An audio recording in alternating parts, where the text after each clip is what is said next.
നമ്മൾ പ്രഗ്നൻ്റ് ആണെന്ന് അറിഞ്ഞ് ഡോക്ടറിൻ്റെ അടുത്ത് ചെന്ന് കഴിയുമ്പോൾ ബീറ്റ HCG ബാക്കി കുറച്ച് ബ്ലഡ് ടെസ്റ്റ് ഒക്കെ എഴുതുന്ന കൂട്ടത്തിൽ ഫോളിക് ആസിഡും കൂടെ എഴുതി തരാറുണ്ട് അല്ലേ കഴിക്കാൻ വേണ്ടി. അപ്പോൾ ആക്ച്വലി നമ്മൾ ഫോളിക് ആസിഡ് പ്രഗ്നൻസിയുടെ ഫസ്റ്റ് ട്രൈമസ്റ്റർ, അതായത് ആദ്യത്തെ 3 മാസങ്ങൾ കണ്ടിന്യൂസ് ആയിട്ട് കഴിക്കാറുണ്ട്. എന്നാൽ നിങ്ങൾ പ്രഗ്നൻസി പ്ലാൻ ചെയ്യുന്നവരാണെങ്കിൽ നമ്മൾ പ്രഗ്നൻ്റ് ആവാൻ ഉദ്ദേശിക്കുന്നതിന് ഒരു 3 മാസം മുന്നേ തൊട്ടേ 5 മില്ലിഗ്രാം ഫോളിക് ആസിഡ് ടാബ്ലറ്റ്സ് കഴിച്ചു തുടങ്ങുന്നത് നിങ്ങളുടെ ഹെൽത്തി പ്രഗ്നൻസിക്ക് വേണ്ടിയിട്ട് സഹായിക്കും.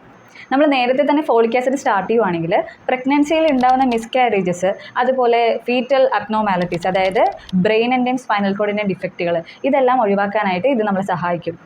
പുറം രാജ്യങ്ങളിലൊക്കെ ഫോളിക് ആസിഡിൻ്റെ ഫുഡ് ഫോർട്ടിഫിക്കേഷൻ നടത്താറുണ്ട്, പക്ഷെ നമ്മുടെ നാട്ടിൽ അങ്ങനെ ചെയ്യാറില്ല. അതുകൊണ്ട് തന്നെ നമ്മുടെ ആവശ്യത്തിന് സ്ത്രീകൾ ഫോളിക് ആസിഡ് സപ്ലിമെൻറ്റ് കിട്ടുന്നുണ്ടോ എന്നുള്ളതിൽ സംശയമുണ്ട്.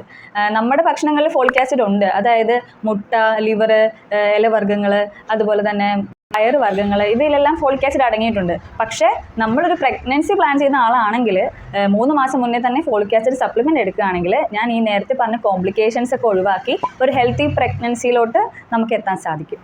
Thank you.